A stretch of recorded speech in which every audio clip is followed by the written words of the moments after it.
Hey, welcome everybody. My name is Jonathan Tripp. I want to welcome you to our show today, Talk Social News. This is our Friday week wrap up of things that have been going on. Let me give you quickly, or at least not, well, quickly, at least pretty obviously, guys, this is what we're going to be talking about today. I want to talk about the Twitter embed for Periscope now and how we've been kind of seeing it going, and now it is here. I want to talk about the new Facebook fan page layouts and why I actually think this is really kind of cool. This is a move by Facebook that I really like. Also, speaking about Facebook, their Messenger has now reached a billion Messenger users, and how that's kind of playing in the market. And we've got a couple other things, but before we get into that, I want to say thank you to all of our supporters, guys. Thank you so much for everything that you guys have been doing. It's a huge help, especially when you are a Patreon subscriber. And I always encourage people, if you would like to help support the show, please go over to patreon.jonathantripp.com, and it's a great way. They're able to help support the show on a ongoing basis, just a monthly, even a $5, whatever you feel that you can help with.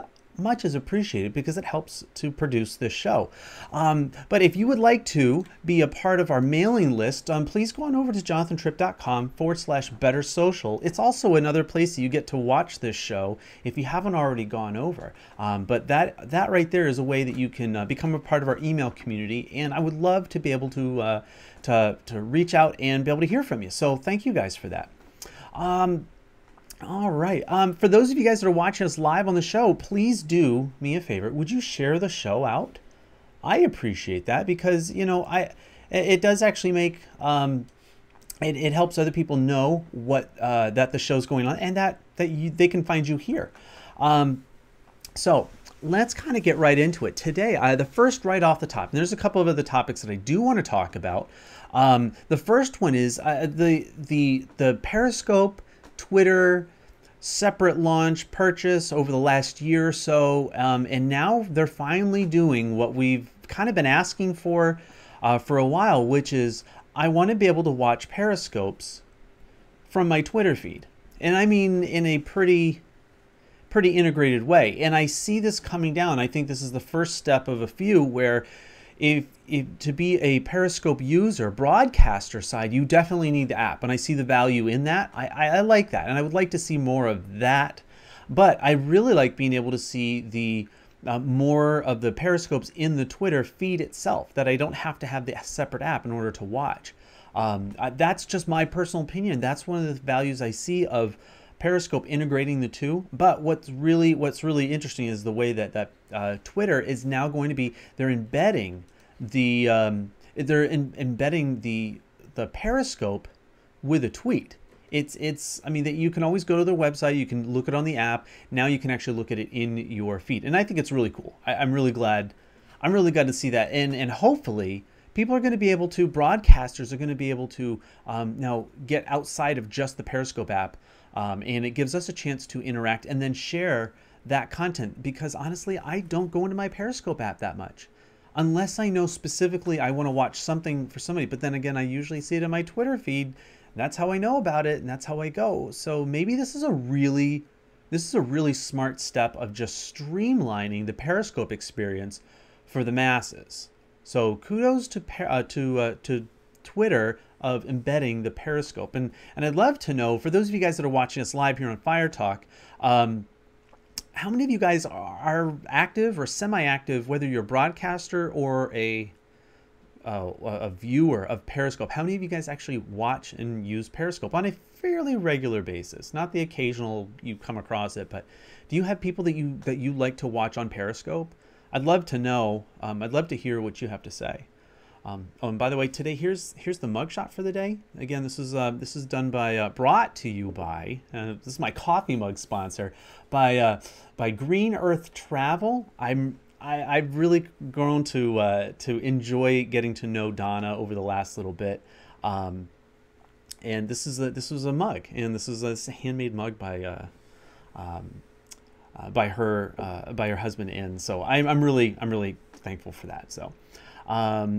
Don't make me okay, so you guys really don't, for the most part. That's interesting. That's interesting to see. But maybe using and seeing Periscope change the way that they're going to be integrated with Twitter. And now, mind you, if you don't already know this, you can go live within Periscope within the app. You don't necessarily need you can go live within your Twitter feed is what I meant to say. You don't need the Periscope app in order to be able to do a live video. But I would love to see that Periscope be more of a broadcaster side and be able to watch, just generally speaking, just watch the content on your Twitter feed. And this is a great step in that direction. Ran me off of Eileen, I completely agree. I hear that. Okay, so yeah, trolls have run you off of Periscope, and that's the big problem. And I do want to talk about that because Facebook Live has brought out some changes to their Facebook Live that will help with that, where you don't have to see that. And Mike, you say you've gotten away from Periscope just just following me. And you know, I do less and less Periscopes, but I think it's an interesting idea of being able to every once in a while jump on. I just think it's becoming more and more difficult to be able to use Periscope if you haven't already developed an audience. It's a great tool to use. I wouldn't use it just exclusively. I'm going, and Pat, oh, you're going to do your first Periscope in months? Well, very good. That's because you got your new iPhone 6. Well, that's very interesting. So I was going to go over to, let's talk about the Facebook Live changes. There are 3 changes to the Facebook Live experience. So we're talking about Periscope, and then the initial release of Facebook Live really was a very direct competition with Periscope. So the Facebook Live early, and they've kind of changed some of their Facebook Live features, but one of them is you now can watch a Facebook Live in a landscape mode. And before it was only, it didn't really change the way that whichever way you held your phone, it didn't auto rotate. But now you can do a full landscape mode. I think it makes it way more beautiful, especially when you're that's how people have liked to broadcast for a while. Even though maybe we've kind of gotten used to what the vertical video is, and there's been tons of articles that written about that. But the new Facebook landscape is kind of cool because you get the picture on the landscape, but you can also have your comments slide in, so you're able to get a lot more of the comments going.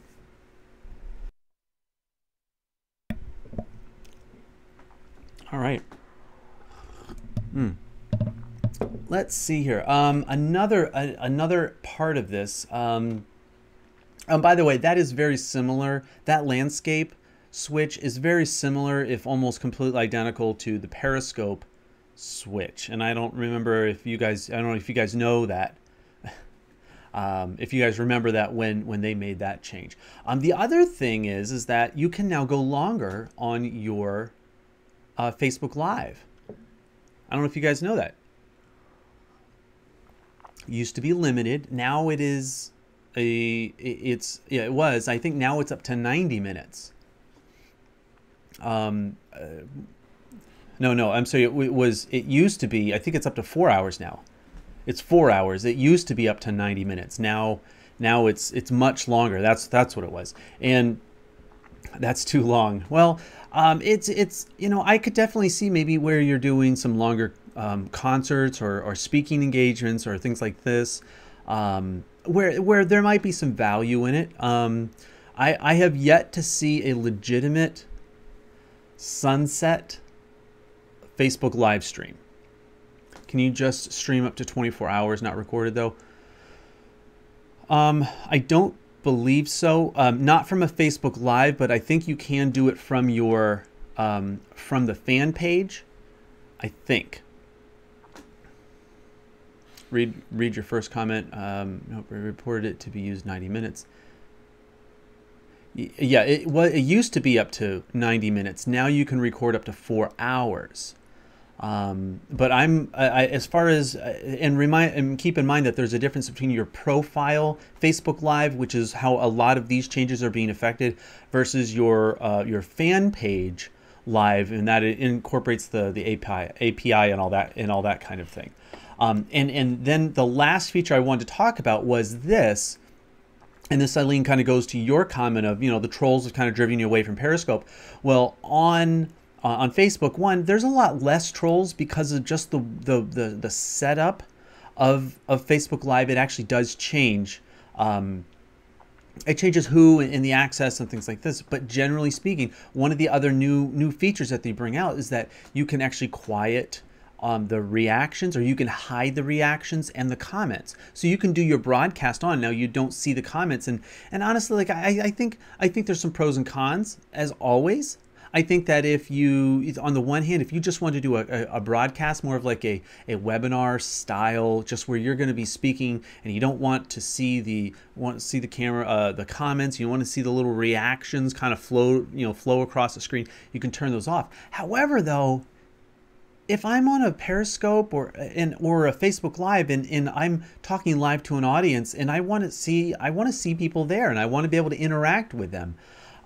Otherwise, I could just do a video and I just broadcast it. But I think that really, I think if you completely take out the audience and what they're saying, I think it really loses some quality, some intangible quality of what makes live video so great.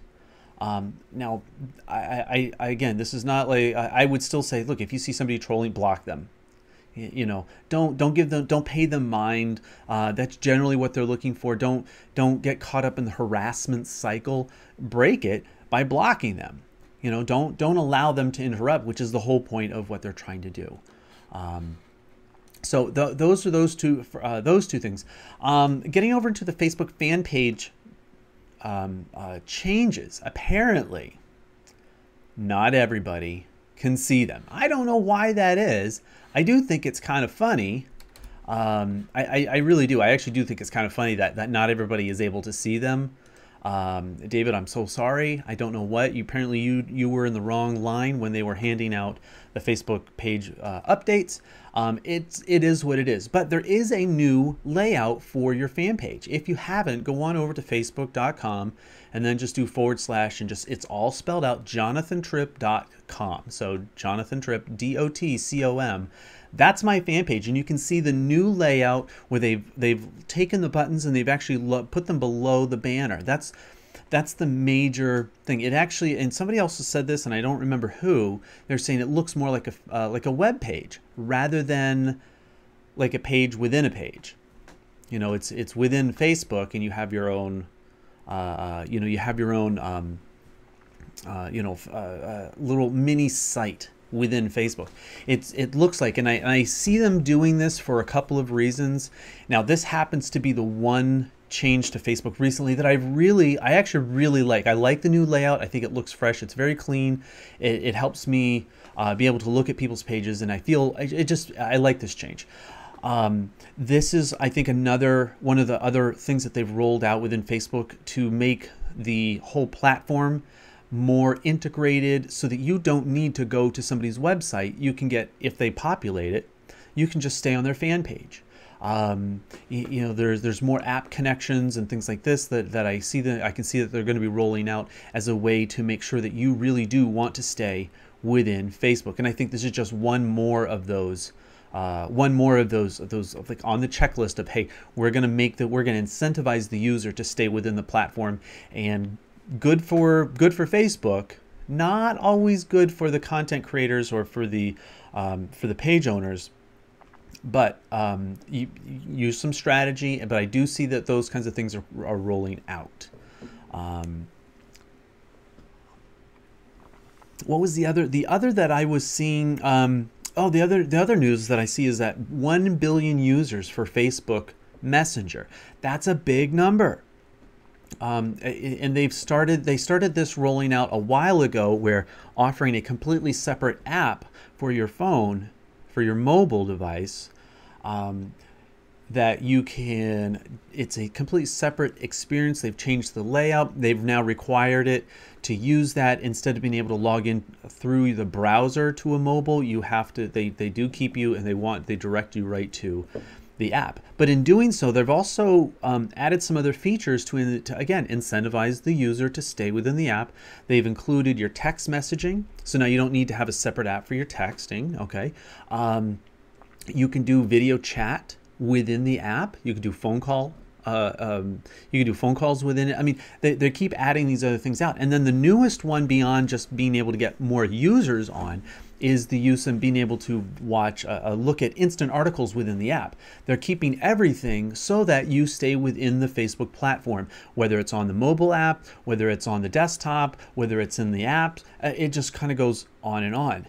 And I can't wait to see actually what the new, how the new fan pages and then even groups are going to be looking like in the future. And my concern is this, is that with groups, they're going to be offering less and less options because it's harder and harder to monetize a group. Unless they make it so that you can stay within the group app, or that that they're going to be able to place ads within your group, not sponsored necessarily by you, but even by third parties, other people, as a way to help monetize the audience within a Facebook group. That's my thought, because that's the model that Facebook has over the last 2-3 years shown that that's how they're going to engage and provide value to their users. Okay. Now again, talking a little bit about that. Now let's go with this. Okay. Pokemon. All right, you guys keep hearing it come up, and here's the reason why it's relevant. And I think it's actually kind of funny, because move over Snapchat, well, which was actually move over Twitter, which was a move over Facebook, which was, well, on and on. Snapchat is now not the best, it's not the most popular thing out there, right? Pokemon Go it's actually it's outdoing Twitter and Snapchat for interaction. And I'm not. It's a game. Okay, let's just be honest. It's a game. It's a game. It's not a big deal, but it kind of is because everybody's talking about it. But I'm going to say this, watch out for the hype. That is a hype. I think they're doing a really good thing within the gaming market in bringing up, and Nintendo did a good job this was a smart move by Nintendo. However, it's not a smart move by all the users. It's fun, but it's going to tank. I mean, it's going to peak out pretty soon. You're going to hit a point where it's no longer, okay, fine, it's Pokemon, I get it, right? And you're going to move on. But I do find it very interesting the way that they've structured it is requiring people to log in multiple times, and I think that's a really interesting. I think it's a really interesting way that they are structuring this app to get more and gain more users to be involved more frequently. And so now we're seeing it's the logins are outdoing Twitter and now Snapchat, which is incredible. If you think about the demographic of Snapchat and Pokemon, they're almost identical, and people are starting to use Pokemon Go more often. Now, enough about that, but talking about Snapchat and maybe and Facebook. Facebook again is doing some things to kind of mimic Snapchat, and I think it's very interesting. I was very surprised actually to see this in the ways that they're the Facebook Live with the masks, with the augmented reality masks. We see the reactions and things like this as ways to kind of, it's their modified emoji, in different ways to be able to text back and forth and message it. And now there are things that are called quick updates, and this is really just a fairly new thing. And it's an interesting twist on small group interaction rather than one to many. It's one to a small group. And we talked about micro influencers. This is just another version. This is Facebook's version of doing that, where it's one person to a relatively small group. And I think that has some really awesome implications that I don't need to worry about talking to all 1,000 of my fan page people or my friends or whatever. So, no, but I see that as being the case, and I don't. This may be just another evolution of, or a test realm or a test avenue for the Facebook Moments. And Moments are the thing where you can share within Facebook to small groups or things like this, where it's not super public, it's out there. Again, another evolution of things. And let's see here. I think there was one more that I had just wanted to touch and that was the Facebook Verified. And I know, guys, I put an application in too. I just think if you can get verified, I think it's all the better. It just adds a little more credibility. And we don't always know if they're going to do it again or how long they're going to keep it open. So I just put it in there. Twitter Verified. That's right. It's actually really easy to do. The easy way that I found out how to do it was just to go into your Twitter account, log into the help. Just go in through the to the help section and literally just type in verified Twitter, and the article comes up. That's easier than trying to do, trying to send links, something like that. It's just the super easy way to do it. It's a very easy thing to do if it's a personal brand. They have asked you a few more questions if you're on the business side of it, but they do ask for a couple of things. They just want to make sure that you can verify who you are, and then I'm pretty sure as long as they can verify that you are who you are and that your profile picture and your content on the websites match what it looks like or is linked with your Twitter account, I'm sure they're just going to push it through. But I can't even imagine the amount of requests that they've had. So. But I think it's a good thing, and if I could get my Facebook verified, I would. It's a little bit more of a process. You're not always guaranteed to get it, but I think it's something that's good. It does lend credibility and authenticity to the fan page, so that you're not getting duplicate accounts, which some of you have experienced. I've experienced it recently where I've seen duplicate accounts of my own. It literally has my name, and a third of my friends have already accepted that. So I just realized, like, oh man, they're out there. And so do these things to help protect yourself, in this, more of this digital age, and it's getting more and more difficult. But the Twitter Verified, I think it's a kind of a cool thing. Is it absolutely necessary? No, but it might be fun for you to do. So those are kind of my thoughts. I know we do a little bit here and there when it comes to news, and that's really what today is, more of a wrap up than it is anything else. But there's lots going on, between live streaming, some of the new apps that are coming out, the way people are using it. I didn't even touch on the trends within apps and these new social platforms that emphasize temporary and relatively anonymous interaction, and why younger and younger users are using that. I'd actually like to talk about that in the after show, which you're more than welcome to. Please come on over. If you're watching us live, no matter what platform, you can come over to Fire Talk. Come over to firetalk.com and then just put it's /Jonathan-Trip-Live, and that gets you over to us. And we're going to be doing that right now. So with that, without too much delay, let me tell you about next week, because next week we kind of do have a full schedule already. Next week I want to be talking about Facebook Pixels and how to use those and integrate those into if you're doing Facebook marketing. It's an interesting way, but on the user side, it's always just know that that's how they're using your user data. But on a marketer side, it's wonderful because it gives you the tangible results to be able to reach customers that are really interested in exactly what your services or products are. And used well, it's a really great way to connect with people that you're not already connected to yet.